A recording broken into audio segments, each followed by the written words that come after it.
బ్రహ్మచర్యం. బ్రహ్మచర్యం ఒక్కొక్కరికి ఒక్కో విధమైన బ్రహ్మచర్యాన్ని చెప్పారు. బ్రహ్మచారి ఉన్నాడు అంటే ఇంకా వివాహం కాలేదు, ఒడుగు చేసుకున్నవాడు, ఉపనయనం మాత్రమే చేసుకున్నవాడు, తను బ్రహ్మచర్యాన్ని పాలించాలి. ఎలాంటి బ్రహ్మచర్యం పాలించాలి? అసలు పరస్త్రీలను కన్నెత్తి చూడకూడదట. రామాయణంలో ఓ ప్రసంగం, లక్ష్మణునికి రామచంద్రుడు ఆ సీతాదేవి యొక్క ఆభరణాలను చూపిస్తూ, లక్ష్మణ ఇది నీ వదిన ఆభరణాలా, చూసి చెప్పవా, చెప్పలేవా అని అడిగితే లక్ష్మణుని ఉత్తరం ఎంత అద్భుతంగా ఉందో. నాహం జానామి కేయూరే, నాహం జానామి కుండలే, నూపురే త్వభిజానామి నిత్యం పాదాభివందన. అసలు ఎంత గగుర్పాటుకు లోనవుతామో ఇలాంటి మాటలు వింటూ ఉంటే, అలాంటి మహానుభావుల చరిత్రను, మహిమను వింటూ ఉంటే. లక్ష్మణుడు అంటాడట, అన్న కేయూరం అంటే ఏంటో నాకు తెలియదు, కుండలాలు నాకు తెలియదు, సీతాదేవి అవునో కాదో నాకు తెలియదు, కానీ అన్నయ్య ఈ గజ్జలను చూస్తూ ఉన్నాను నేను, నూపురేత్తభిజానామి, ఈ నూపురాలను చూస్తూ ఉన్నాను కదా, ఇవి మాత్రం నా వదినమ్మవే, ఇవి మాత్రం సీతాదేవివే.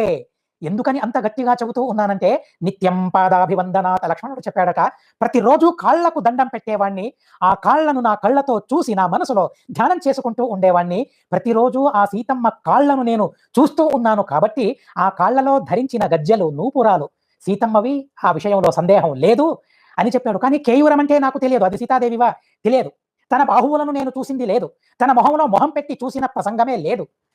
ఎంత అద్భుతమైన బ్రహ్మచర్యమో చూడండి. ఎలా బ్రహ్మచారి యొక్క జీవితం ఉండాలో గమనించాలి. పరస్త్రీలను కన్నెత్తి చూడకూడదట, పల్లెత్తి మాటలాడకూడదు పరస్త్రీలతో. ఎలాంటి అద్భుతమైన బ్రహ్మచర్యం అది. మాటలాడిన ప్రసంగం వచ్చినా ఆమడ దూరంలో నిలిచి మాట్లాడాలట. చెల్లితోనైనా ఒకే ఆసనం పైన కూర్చోకూడదు అని పురాణం చెబుతుంది. అసలు ఇలాంటి మాటలను వింటూ ఉంటే నవ్వొస్తుంది కదండి మనకు, ఏంటి పురాణాలు చెబుతాయి అని. కానీ పురాణంలోని మాటలు ఎంత సత్యమో కలియుగంలోని మాకు తెలుసు, మేము చాలా సులభంగా తెలుసుకోగలం. ఎలాంటి ప్రసంగాలను మనం చూస్తూ ఉన్నాం ఈ కళ్ళతో, ఎలాంటి అవమానాలను పరికిస్తూ ఉన్నాం. కనుక చాలా జాగ్రత్తగా గమనించాలి.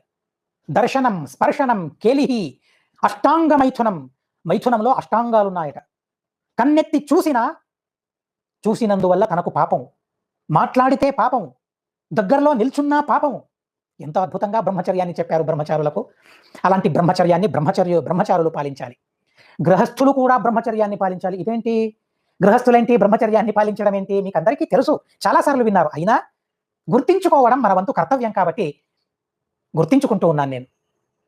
గృహస్థులైనా కూడా పరస్త్రీ సంపర్కం నుండి ఆమడంత దూరంలో ఉండాలి. సర్వథా పరస్త్రీ సంపర్కాన్ని చేయకూడదు. స్వస్త్రీ సహవాసాన్ని చేస్తూ ఉన్నా దానికి విహితమైన నిగదితమైన కాలం ఉంది.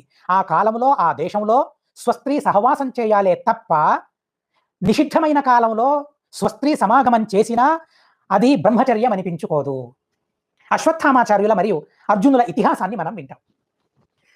ఇరువురు బ్రహ్మాస్త్రాన్ని ప్రయోగించారు.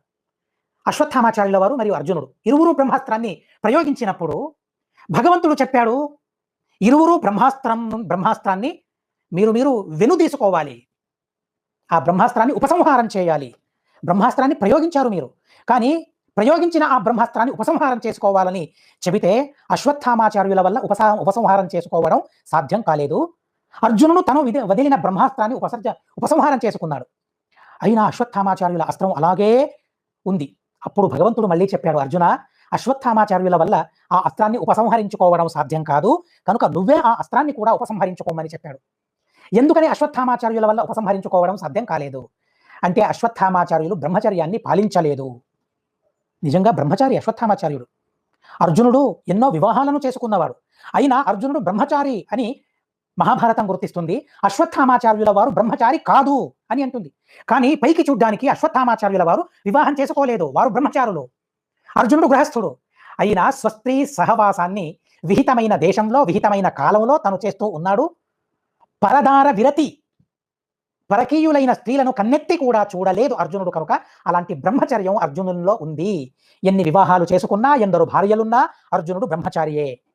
అసలు వివాహం చేసుకోలేదు అశ్వత్థామాచార్యుల వారు. అయినా కూడా దుర్యోధనుని భార్య యందు కౌరవ సంతానాన్ని అభివృద్ధి చేస్తానని సంకల్పించాడు, కనుక బ్రహ్మచర్యాన్ని తను కోల్పోయాడు అని పురాణాలు మనకు చెబుతాయి. ఎంత సూక్ష్మమైన బ్రహ్మచర్యం ఉందో గమనించాలి. ఇలాంటి బ్రహ్మచర్యాన్ని పాలించాలి. యతులైన వారు బ్రహ్మచర్యాన్ని కట్టుదిట్టంగా పాలించాలి, ఆ విషయంలో సర్వథా సందేహం లేదు. ఇలాంటి బ్రహ్మచర్యాన్ని పాలించాలి, అందరికీ అవకాశం ఉంది. బ్రహ్మచర్యాన్ని ఎవరు పాలించాలి? అందరూ పాలించాలి. బ్రాహ్మణ, క్షత్రియ, వైశ్య, శూద్ర, స్త్రీ, పురుష, గృహస్థ, వానప్రస్థ, బ్రహ్మచారి యతి అందరూ బ్రహ్మచర్యాన్ని పాలించాలి. కానీ బ్రహ్మచర్యాన్ని పాలించే తీరు మాత్రం విధమైనది. అలాంటి బ్రహ్మచర్యం భాగవత ధర్మం బ్రహ్మచర్యం అనేది.